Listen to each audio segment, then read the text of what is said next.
Okay, today I'm gonna go over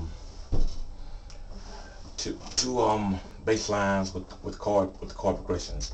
Um, when you're playing solo guitar, a lot of times you want to make your sound larger than just a guitar, because the more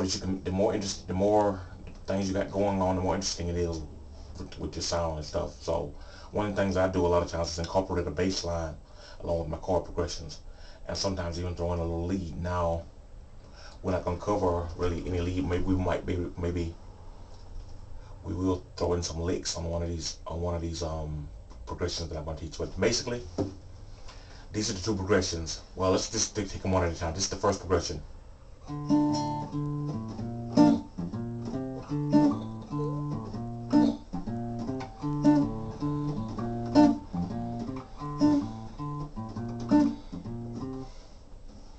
Now, what it is, I'm going back and forth between the chords I'm using. Is the chords that I'm using are D minor and B flat. Now the way I'm making my D minor, I'm just using the open D minor.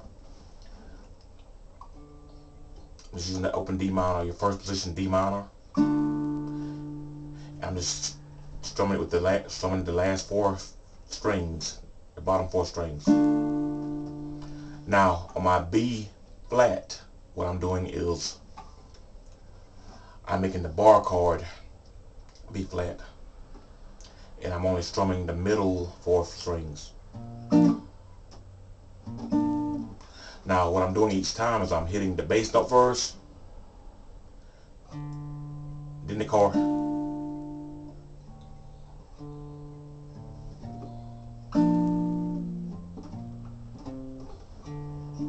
now there's some notes in between. Now what I'm hitting is the bass note, the D bass note, then the D minor chord, then the open A and the open D, back to the A, to the B flat, the B flat chord, to the F, to the B flat, to the C, to the C bass note. So let's do that. Let's take that slowly again. D bass note, D chord,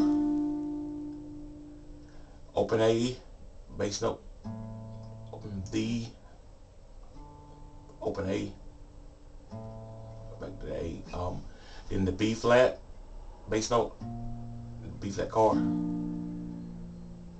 to the F, to the B flat, to the C. So when you play it together, this is what it would sound like. I messed up. See, it's alright to make mistakes. You're gonna make mistakes trying this. I've been playing, like I said, 30 years, and I'm still making mistakes. So let's take that slowly.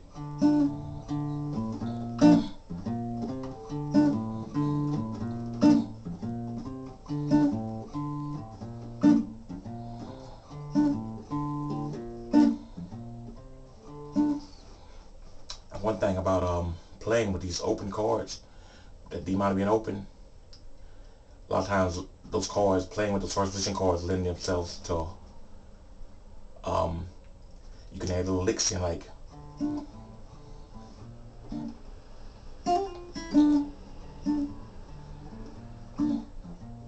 because as you get more comfortable with this, you're going to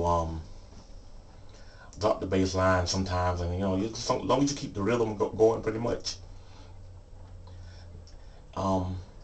no one's gonna really notice that much, the little subtle changes in the bass line, like stuff I throwing a couple licks.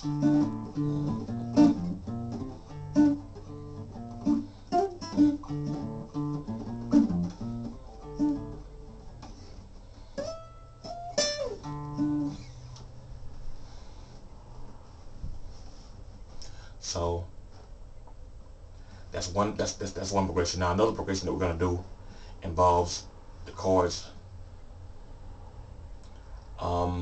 Let me see. A minor to G to F, A minor to G to F.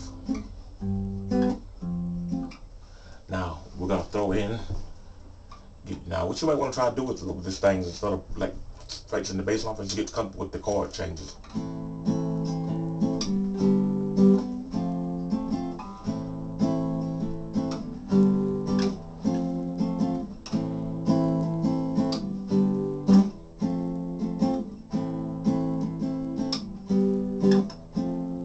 Now, we're going to throw in the bass line.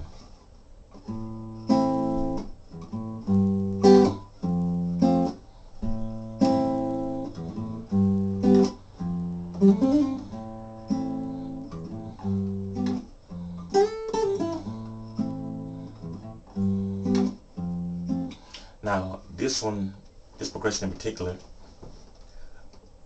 is very conducive to if you want to throw in it lends itself very easily to throwing in some licks if you want to do that.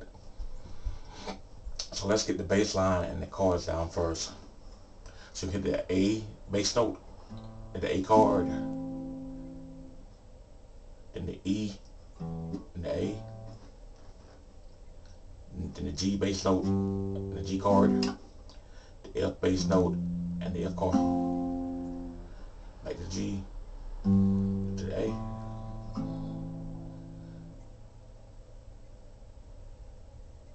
E bass note, A bass note, G bass note, G chord, F bass note, F chord. So you speed it up, this is what it sounds like.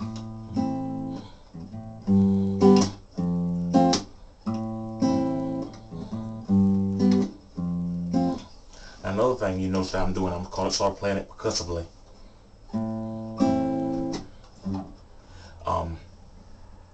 I sometimes slap the guitar like,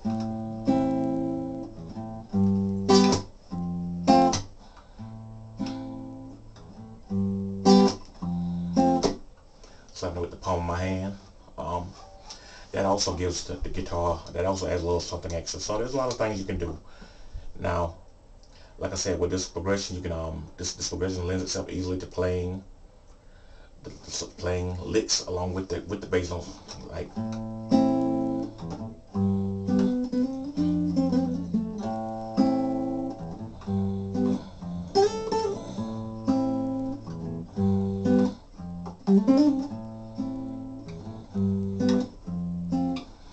Now, later on, you may want to try that, but like first of all, just get comfortable with like the chords first. I'll get comfortable with doing the chord progression, then I'll get comfortable with doing the chords and the bass together. Then you can experiment, do the type of licks that you want. Now, remember, these lessons are pretty much aimed at well, this particular lesson is pretty much aimed at intermediate players. Now, how you define the intermediate, I don't know. I guess someone who's got a grasp of chords and scales and stuff like that, who's got a basic grasp of that stuff. I guess that's what you define as an intermediate player. Someone's been playing probably a few years. I don't know, maybe it could be a few months, depends on maybe just how fast you progress.